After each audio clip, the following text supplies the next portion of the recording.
Diferencial, tá? Eu sou Yumi, eu sou doutoranda da UFABC, só que eu sou do programa da Engenharia da Informação, porém, a minha pesquisa é com neurociência computacional. Então, eu sou aluna do SATO, apesar de ser de exatas, eu ser formada em matemática, né? Eu estou trabalhando com dados comportamentais de estudantes enquanto eles aprendem, coletando dados cerebrais, tá? O objetivo da aula, eu vou falar sobre o que são os testes de hipóteses, né, como que a gente constrói quais são os tipos de erro, o nível de confiança, nível de significância, como a gente pode interpretar resultados e que características eu preciso observar sobre os meus dados para saber qual é o teste mais adequado. Porque a gente, não, eu aprendi certinho a fazer o teste Z, né? Um teste que a gente mais aprende na aula que a gente nunca viu nenhum artigo usando, né? Por que isso acontece, né? Então eu estou querendo meio que quebrar esse gelo para a gente não entrar em pânico quando a gente tiver uma análise de dados para fazer, tá? O teste de hipótese, o que ele vai ser o teste de hipótese? Ele é um procedimento estatístico para você tomar uma decisão, né? Que é o caso do aceitar ou rejeitar uma hipótese nula, entre duas ou mais hipóteses, a partir de dados observados em um determinado experimento. Então, no caso, perguntas que eu quero resolver. Qual é a quantidade segura de agrotóxico que a gente pode usar numa plantação? Ou, esse remédio funciona? Ou, meninas e meninos aprendem igualmente? Canhotos são mais inteligentes? Casar em dia de chuva realmente dá mais sorte? Qual material é mais resistente para minha laje? Né? Então, esses conceitos que a gente vai conseguir trabalhar com como elaborar um problema para poder fazer essa solução, para a gente conseguir entender e como a gente estudar a melhor distribuição e como estudar os temas para a gente resolver, tá? As hipóteses são proposições que a gente faz sobre os parâmetros populacionais, ou seja, são afirmações sobre quantidades que nós não observamos. Então, no sentido, o desafio que a gente tem de teste de hipótese é a gente ter conclusão a respeito de quantidades que a gente não sabe diretamente. Então, por exemplo, eu tenho uma medicação, né? Eu quero saber se essa medicação, ela funciona. Eu não vou conseguir fazer todo mundo tomar a medicação para poder saber se ela funciona ou não. Eu preciso ter alguns testes, algumas informações, e a partir delas conseguir observar o que está acontecendo e como que está rolando, tá? Então, mas tá, beleza, até aí não entendi nada. Quando a gente vai fazer um estudo sobre dados que a gente observa, a gente está sempre sujeito a erro, né? Tipo, eu não tenho certeza, eu estou inferindo alguma coisa, né? Então, esse é o trabalho da inferência, a gente está inferindo o que pode acontecer. E, basicamente, isso sempre está sujeito a erro, porque se a gente não tem exatamente o que está acontecendo, né? A gente está criando uma nova vacina, a gente está fazendo alguma coisa, a gente está, a partir de informações, tentando descobrir o que está acontecendo. E toda vez que a gente vai fazer isso, a gente está sujeito a erros. Então, nem tudo são flores, né? Então, por exemplo, aqui eu tenho um caso de um médico com um senhor de idade, né? Falando, você não está grávido, né? Então, realmente, assim, o verdadeiro negativo, né? Então, ele tem um outro caso que é o médico diagnosticando um senhor de idade dizendo que ele está grávido, né? Então, pessoa de idade, grávido, estranho, né? E aí tem um médico falando para uma mulher gestante, né? Você não está grávida, né? Isso é um caso de falso negativo, né?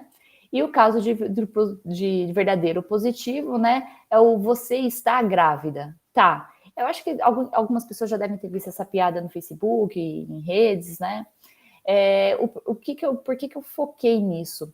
Para quando a gente vai construir um teste de hipótese, quando a gente quer estudar um problema, a gente precisa saber qual é o pior caso possível, né?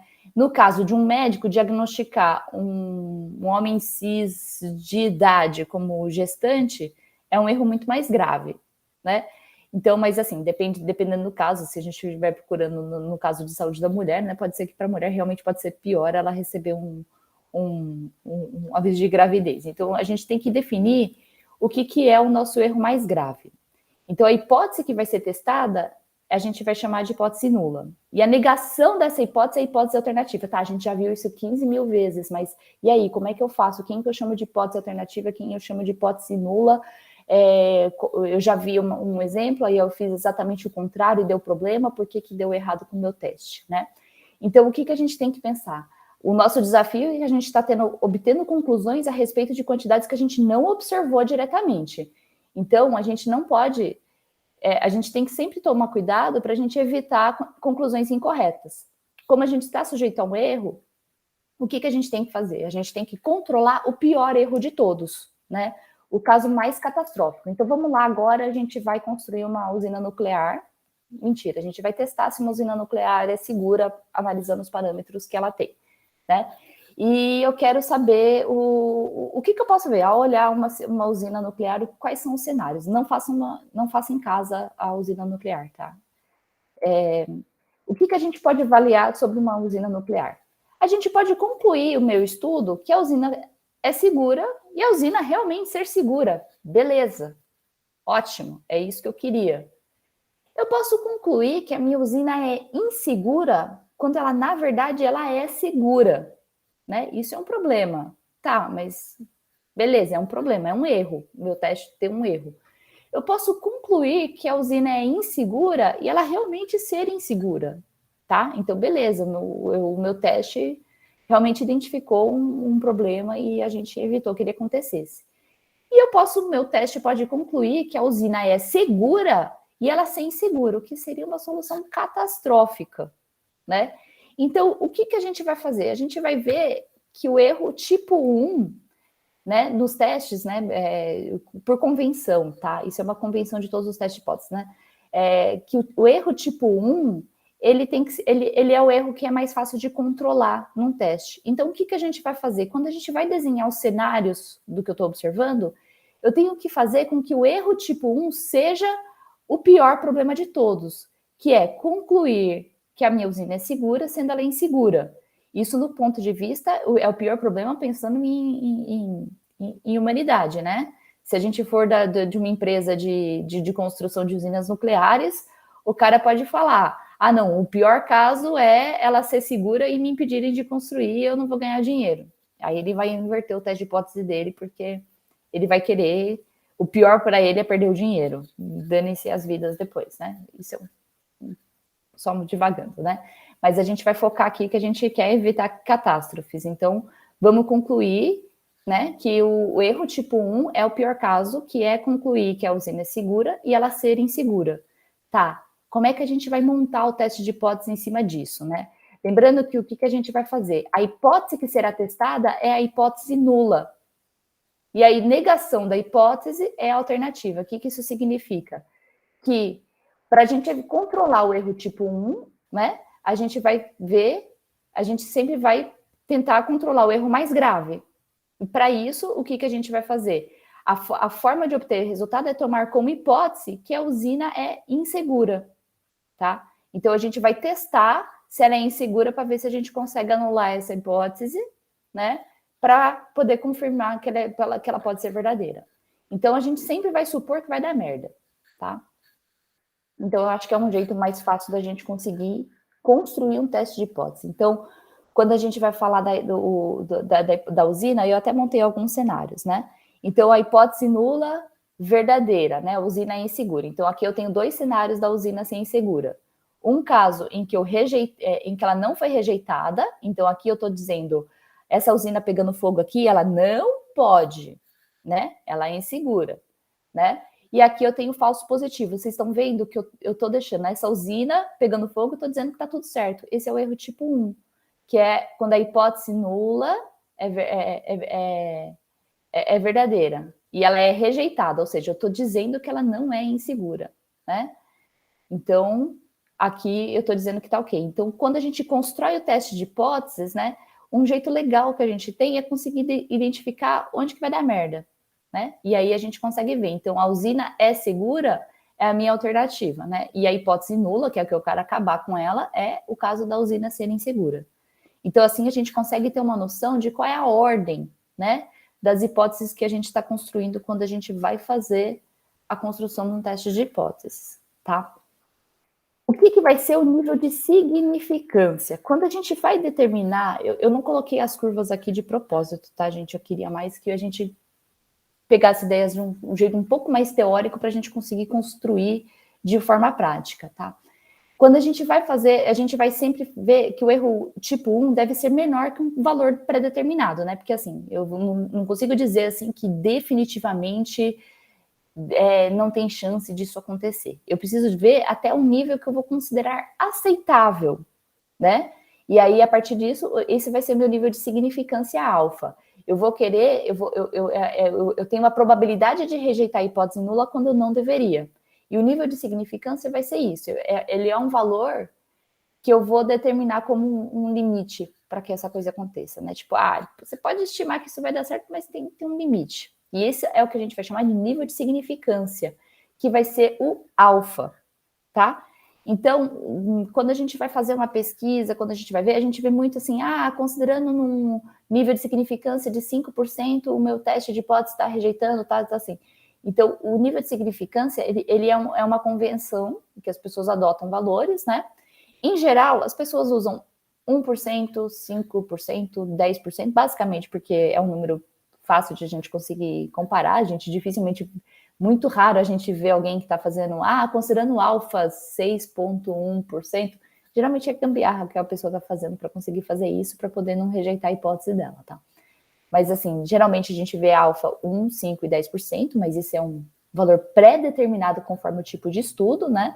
Então, quando eu dou aula na graduação, quando dou aula para a molecada, eu falo, se você não sabe quem é o alfa, peça para um adulto te ajudar a definir qual que vai ser. Mas assim, eu falo brincando assim, porque basicamente a gente tem que definir o alfa de acordo com o que é esperado na comunidade científica do estudo que eu estou fazendo. Então, se eu estou tentando verificar a chance da minha plantação de hortelã, da minha muda de hortelã pegar no meu jardim, eu posso aceitar um erro maior do que ao lançar um novo remédio no mercado. Então, esse alfa, ele vai de acordo com o nível de rigor do que a gente quer no estudo e quais são os impactos. Basicamente, é para o quanto a gente quer controlar o erro, né? Então, ele vai ser um alfa, vai ser provavelmente 1% quando é uma coisa muito grave, 5% para estudos comuns, e quando a gente está divagando sobre um estudo, a gente vai fazer 10%, tá? Para que vai servir esse nível de significância? Para poder dizer até onde meu erro 1 eu posso controlá-lo, assim, o quão sério é a coisa que a gente está controlando.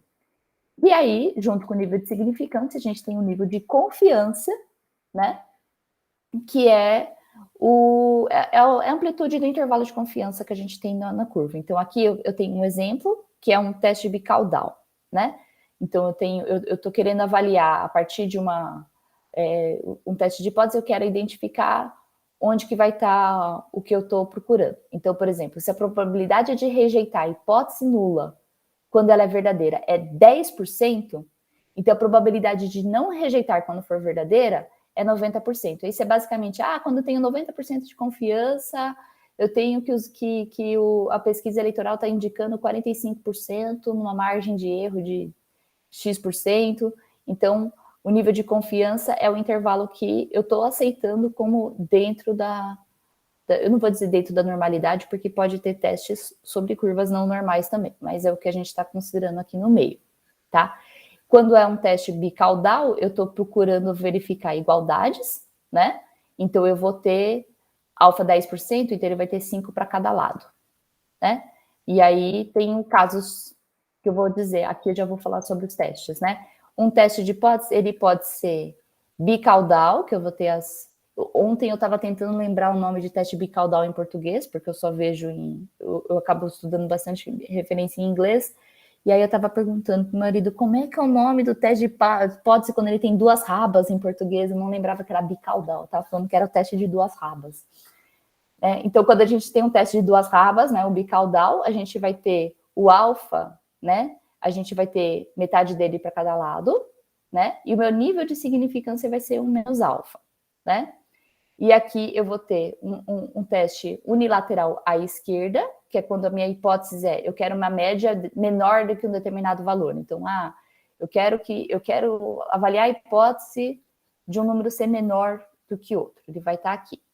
E se ele for maior do que o outro, né, eu estou procurando aqui. Aqui no GIF a gente consegue ver. Eu tenho duas distribuições. Eu vou ter a distribuição da hipótese alternativa. Muitas vezes eles usam um H1, algumas vezes eles usam HA, depende se você está querendo dizer hipótese 1 ou hipótese alternativa, tanto faz.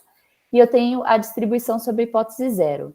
E o que eu estou querendo fazer, quando eu quero ver a hipótese 0, eu quero ver a probabilidade dela ocorrer, isso que a gente viu na aula do Tiago agora, o que acontece? Eu vou ver se eu consigo pausar, eu não consigo pausar o GIF. Quando ele chega aqui, vocês conseguem ver que eu estou procurando ver se a minha hipótese nula, né, o meu erro tipo 1, que é o azul, ele vai estar dentro da pontinha da raba da hipótese alternativa. Então, quando a gente está fazendo um teste de hipótese, a gente está procurando exatamente isso. Eu quero saber se a minha hipótese que eu estou querendo testar, ela está realmente deslocada em relação à alternativa. Se eu consigo ver se a média dele vai estar dentro, né, dessa pontinha de raba que eu estou querendo testar, tá bom? Se vocês acharem que meu linguajar está um pouco estranho, vocês me avisam, tá? Que eu tento ter bons modos, tá? E aí a gente fala, tá, mas o que é o p-valor do meu teste? Porque a gente vê muito artigo, quando a gente lê um artigo científico, fala, mas o meu p-valor deu maior que 0,5, então joga no lixo tudo que eu fiz, né? Então, como é que a gente vai descobrir o que é esse p-valor, né? Tem até tirinha, né? Papai Noel quer um p-valor significativo, tem abóboras com p-valor, né, assombroso, né? E o que vai ser isso? Quando a gente vai fazer o teste de hipóteses, né? A gente vê muito, deu significativo. O que é a significância estatística? É quando o meu p-valor ele é menor que alfa, que é o nível de significância que eu pré-determinei.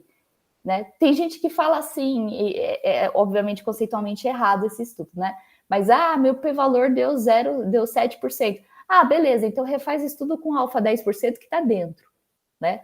Isso eu já vi acontecer. Ou então, vamos aumentar a amostra até dar certo. Eu já vi acontecer também. Aliás, na área de estatística, o que a gente mais vê é gambiarra, né? A gente fica com medo de estar fazendo alguma coisa errada, mas quando você vai ver o que estão fazendo mais gambiarra do que você imagina, né?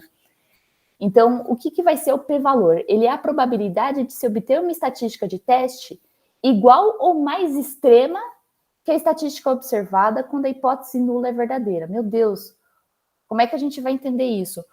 Quando eu vou calcular essa probabilidade da estatística, né, ela ser igual ou mais extrema que isso. Ele não é a probabilidade de dar errado, tá? Ele é a probabilidade. Eu estou vendo se ele está igual ou mais extrema, tá? Então, é isso que eu estou avaliando. Então, por exemplo, a hipótese nula é rejeitada a 5% quando o p-valor é menor que 5%. Meu p-valor dá 0,0001 ou 0,01, ele, assim, eu não estou dizendo que um é melhor que o outro, estou dizendo que os dois estão dentro do que a gente entendeu como aceitável. Então, é importante a gente entender que não vai ter um p-valor melhor que o outro, a gente só vai ter o p-valor dentro da conformidade dos estudos, né?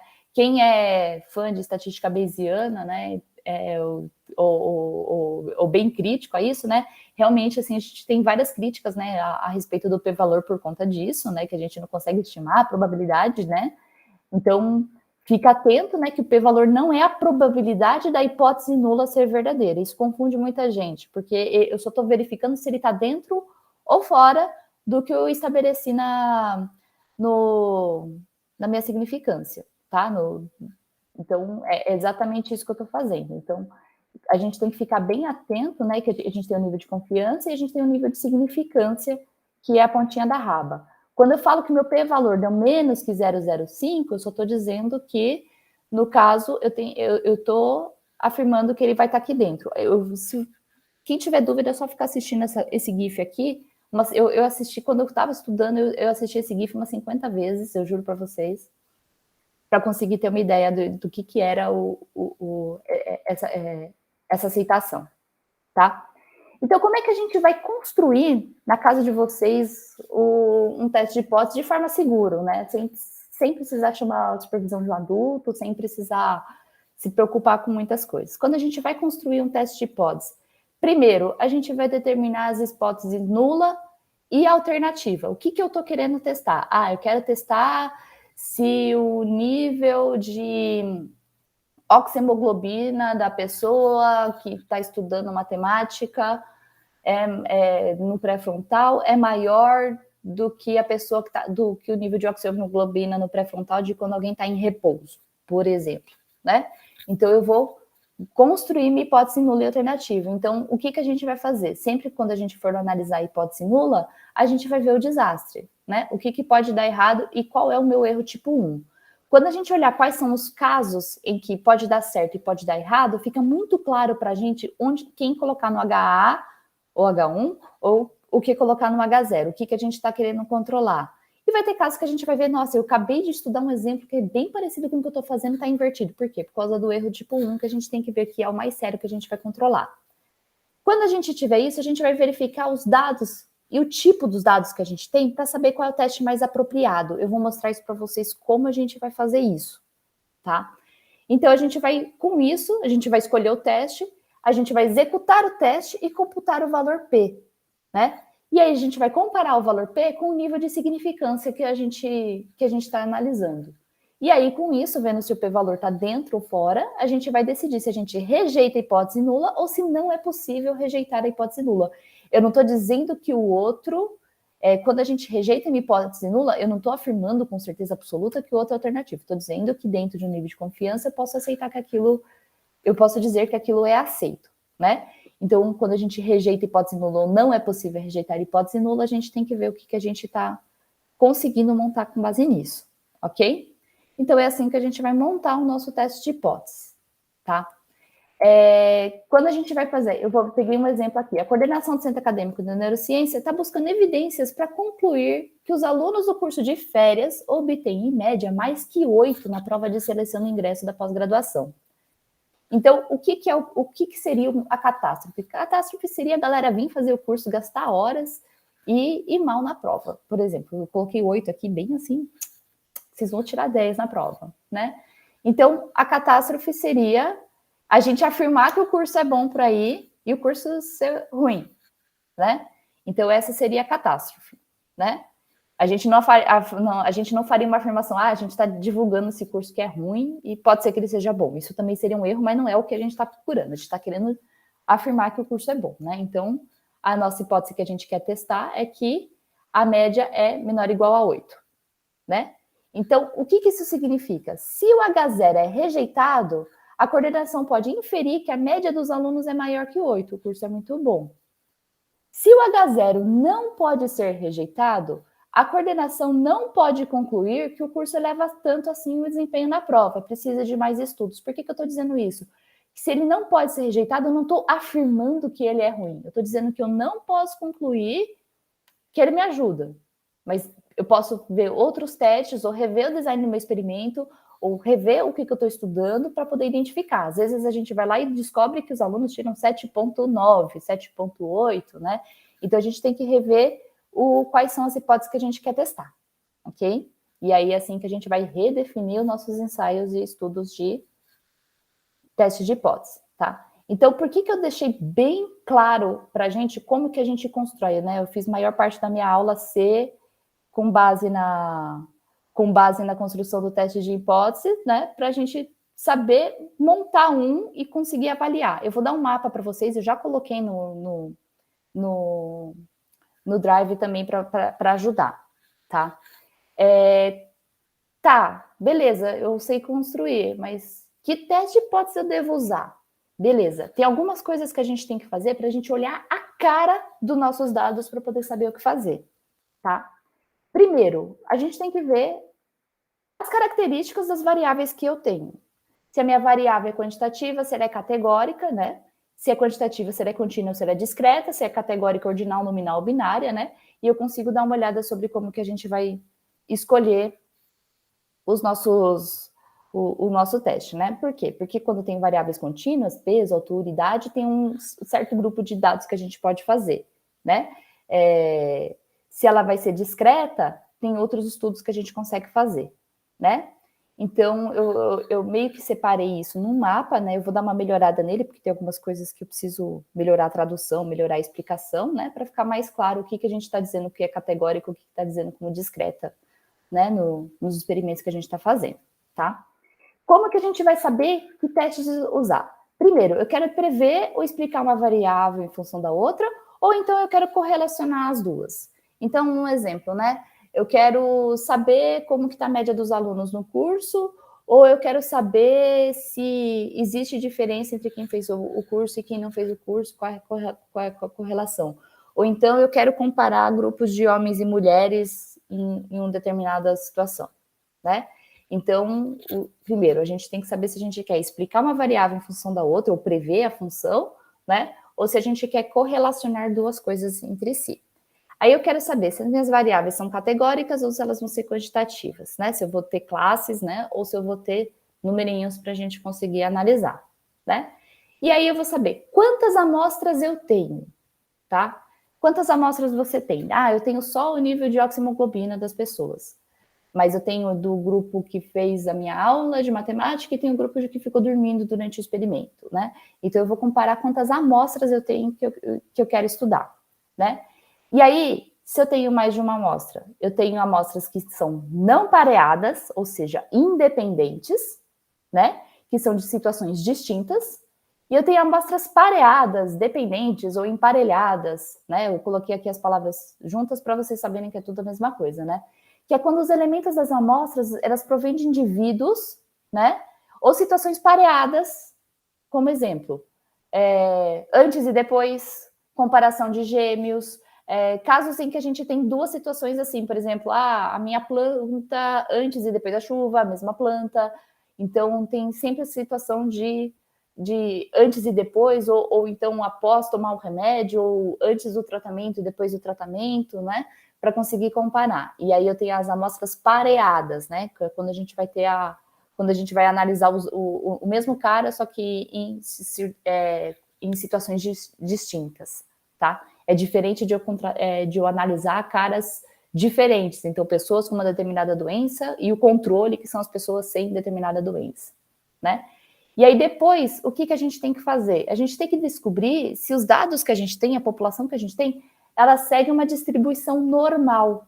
Como é que eu vejo isso? Existem testes que verificam a normalidade, tá? Não se preocupe que tem vários testes para você verificar a normalidade. Eu vou incrementar isso no mapa que eu montei, tá? E aí a gente consegue ter uma ideia, né, de se ele está seguindo uma distribuição normal ou se ele não está seguindo uma distribuição normal. Quando a gente fala um teste paramétrico, eu estou dizendo que eu já sei que meus dados são normais, ou estou supondo que são normais e fingindo que ninguém viu. Ou então, dados não paramétricos, eu estou dizendo que ele não segue a distribuição normal, ou não sei se segue a distribuição normal, eu estava com preguiça de testar a normalidade e não fiz e estou supondo que não é normal.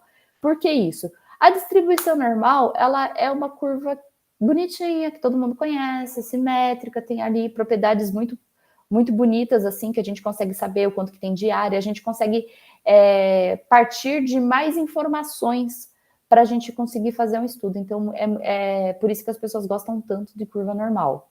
Eu tenho até uma aqui em casa, acho que eu não sei se eu consigo mostrar para vocês. Eu fiz um tabuleiro de Galton aqui em casa. Deixa eu ver se eu consigo mostrar. Eu vou mostrar porque é show off, porque ficou tão bonito que eu preciso me gabar, né? Será que dá para ver aqui? Não, vocês estão só vendo bebida, né? Do lado das bebidas eu tenho um tabuleiro de Galton que eu fiz aqui. Depois eu mando uma foto para vocês. Deu para ver só um pedacinho. Pera só um segundinho que eu vou ver porque ficou muito bonito.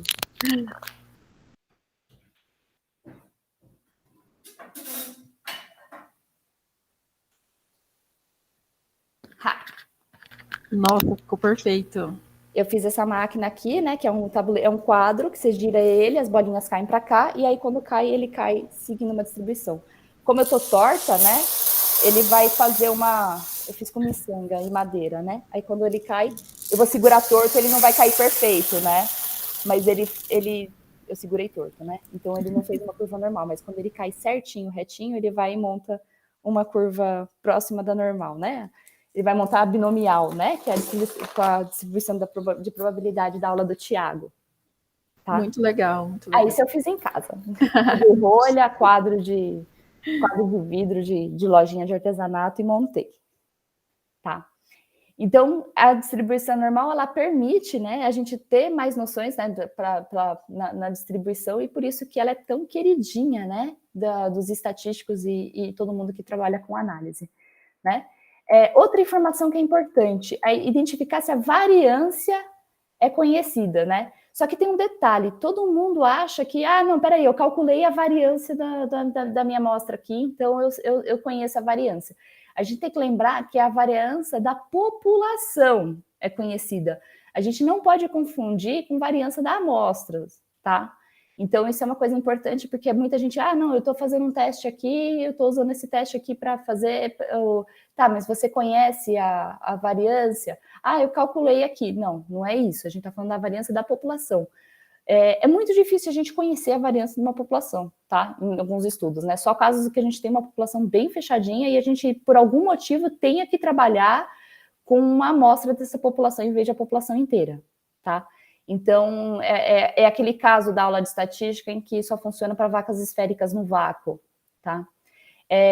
Aí, com essas informações que eu consigo responder, eu consigo olhar qual é o tipo de teste de hipótese que eu consigo fazer.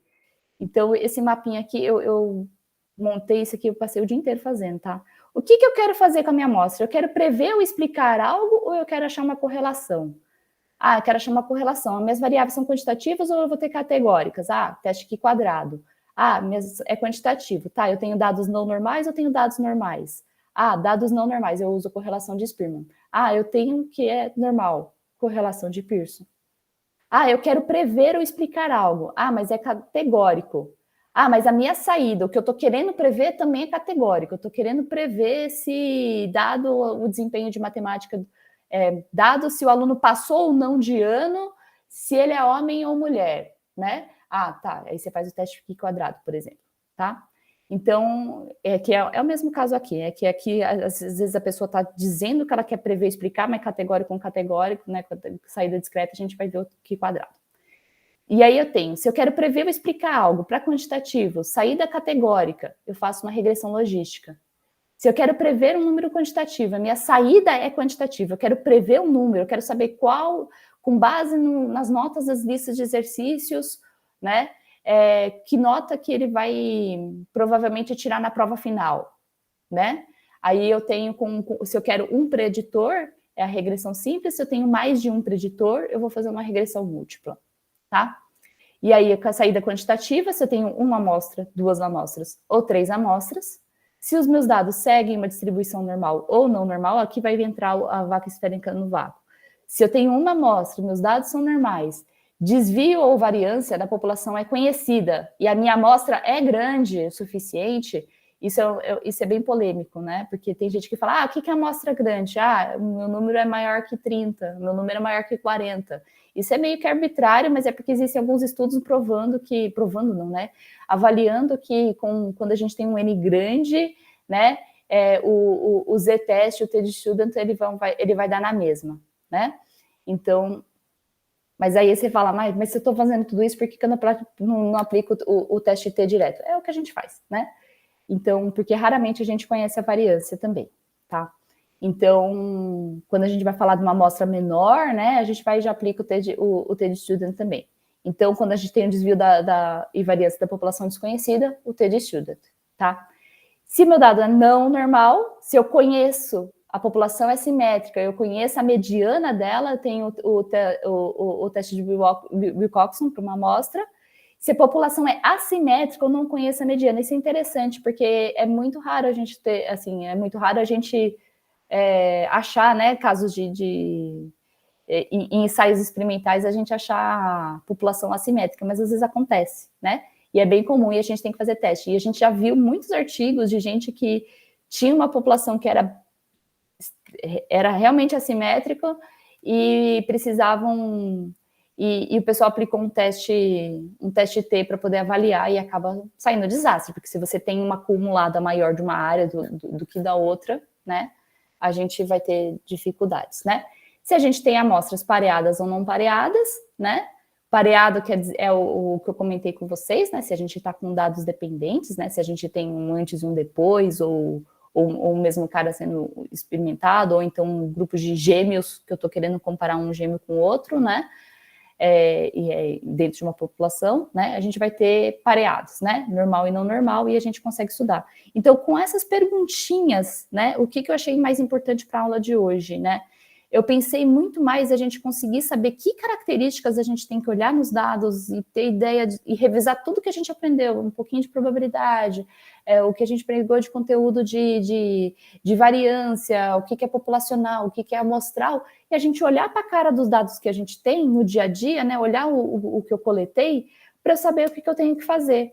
Porque é muito, não, faz uma nova. Ou então eu já vi muito caso de banca, né? Tipo, eu fiz um teste T. Não, mas por que você não fez Mann-Whitney? A pessoa, mas que diachos é Mann-Whitney? Tá, mas se você não tem como provar a normalidade dos seus dados, por que você fez o teste T? Né? Então, eu achei que esse guia aqui, ele pode ajudar, né? Quem for fazer um teste de hipótese conseguir se situar com os dados para poder fazer.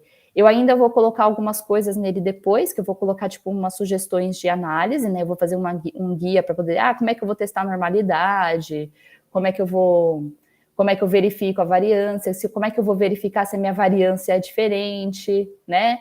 Então, o que eu vou fazer com a mediana aqui?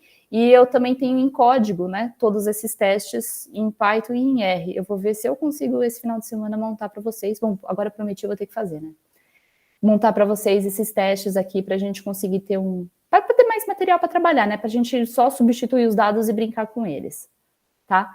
Então, é basicamente assim que a gente vai olhar os resultados dos testes de hipótese, a gente vai conseguir rejeitar ou não uma hipótese nula e saber que teste é mais apropriado para os dados que eu tenho para analisar. Então, quando a gente for fazer uma aula de estatística, a gente vai saber, né, e por onde eu começo a analisar meu problema. Porque muitas vezes a gente, não, peraí, eu tô bom em fazer teste Z. Aí chega no problema real, você, cara, mas onde que tá a variância? Onde que tá não sei o quê? Não, peraí, eu não tenho isso. Não tenho nada dessa informação. Como é que eu vou fazer? Meu Deus, socorro. Então, assim a gente consegue iniciar o que a gente está estudando, tá bom?